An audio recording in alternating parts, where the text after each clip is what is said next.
Devant vous, c'est des phoques communs. Le phoque commun, c'est la plus petite espèce de phoque qu'on a ici à l'aquarium. Donc, si vous êtes promené un petit peu, on a des phoques gris, des phoques du Groenland qui sont près des morses de l'autre côté. Les phoques communs, c'est nos plus petites. Et ce qui est intéressant avec le phoque commun, c'est que c'est la seule espèce de phoque de toutes les espèces de phoques qu'on a la chance de rencontrer dans le fleuve Saint-Laurent derrière nous. Bien, le phoque commun, c'est la seule espèce qu'on peut rencontrer 12 mois par année. Donc, c'est la seule espèce qui n'est pas ici seulement en migration, seulement de passage. Eux sont implantés toute l'année dans le fleuve Saint-Laurent. Il y a une population d'entre 2500 et 3000 phoques qui habitent le fleuve Saint-Laurent l'année longue. Ici, dans la région de Québec, en passant, c'est pas fréquent qu'on va voir des phoques. C'est pas anormal, mais c'est pas fréquent. On va les retrouver plus vers l'est où le fleuve va être salé. Donc ici à Québec, le fleuve est de l'eau douce, donc c'est pas fréquent de les rencontrer.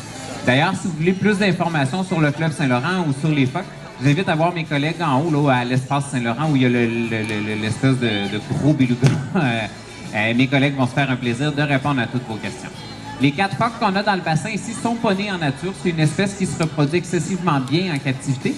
Tellement bien que depuis une quinzaine d'années, on a seulement des femelles parce qu'on ne veut plus les reproduire maintenant à l'aquarium. On a environ 35 bébés phoques qui sont nés ici dans toute l'histoire de l'aquarium. Donc maintenant, on a seulement des femelles pour ne plus avoir à gérer la reproduction avec cette espèce-là. Je présume que vous avez chaud et que vous êtes tanné de m'entendre parler et que vous avez hâte de voir les phoques. Donc, je vous comprends parfaitement. Je vous les présente à l'instant. Ce que je vais demander aux phoques, je vais leur demander de prendre leur place. Donc, vous remarquerez, ils ont chacune leur place à elles dans le bassin. Quand ils prennent leur place, c'est qu'ils ont le goût d'être entraînés, ils ont le goût de travailler. Et quand ils retournent nager, bien, ceux qui sont tannés, et moi, je les laisse aller. Donc, c'est pas moi qui décide dans quel ordre on fait la présentation, dans quel ordre on fait l'entraînement. C'est eux qui livrent le show, finalement. Donc, les phoques décident d'eux-mêmes quand ils commencent à être entraînés et arrêtent d'eux-mêmes quand ils sont tannés d'être entraînés aussi. Donc, ils ont toujours le choix d'aller nager et je les laisse aller dans ce temps-là. Je commence les présentations des phoques avec la plus vieille du bassin. Elle est âgée de 28 ans et elle s'appelle Cléo. Ce qui est particulier avec le phoque commun, c'est que c'est une espèce qui vocalise énormément. Elle a hâte de se faire présenter. Donc, je vous invite à être assez silencieux et écoutez bien le chant du phoque commun. C'est très beau. On dit bonjour, Cléo. Encore? Good, Cléo! Je vous invite à... J'attire un peu votre attention sur Cléo. Vous allez voir, elle est beaucoup plus argentée que les 3 autres. Pourquoi elle a cette coloration-là? C'est qu'elle vient tout juste de finir de muer. Donc, les phoques vont muer une fois par année. Et tout le reste de l'année, bien évidemment, là, les algues vont prendre dans la fourrure, la saleté va prendre dans la fourrure. Et ça donne un petit peu comme on voit sur Dayla devant moi, là, qui se trémousse un peu. Son voix, elle est un petit peu plus sale que les autres. Là, Dayla.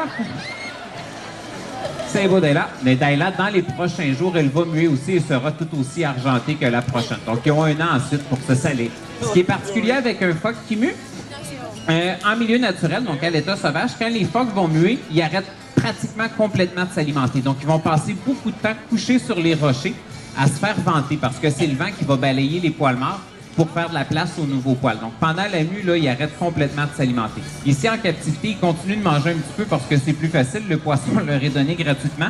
Mais en nature, ils mangent beaucoup moins. Donc, c'est normal, ils ont un petit peu moins de motivation à cette période de l'année pour faire les présentations. C'est totalement normal avec la mue, qui est une période où ils mangent moins.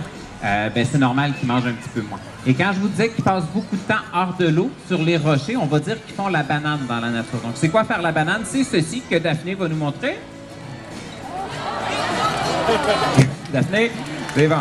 Donc, ils vont s'exposer comme ça sur les rochers là, et vont se faire vanter pour se faire balayer les poils morts. La dernière que je vous présente, c'est la seule dans le groupe qui est pas née ici. Elle nous vient d'un autre aquarium. Elle vient du Nouveau-Brunswick et elle s'appelle Nikki. Elle est, à mon avis, la plus facile à distinguer dans les 4 phoques parce que c'est la plus foncée puis la plus grosse des 4 phoques. Quand les gens viennent me voir à la fin de la présentation, je pense que la question que je me fais poser le plus souvent, c'est comment je fais pour les reconnaître. Viens, Nikki, on va montrer ça. Viens me voir. Donc, les taches sur le dos d'un phoque, ben, c'est un petit peu comme nos empreintes digitales. Donc, tous les phoques ont des taches à des... Ouais, tu veux monter tes taches à Bédène aussi? Ben oui, monte-les, faites, on salue. C'est beau, Nikki. Donc, vraiment, là, nous, en apprenant à distinguer les taches sur le dos du phoque, ça nous permet de distinguer quel phoque est qui.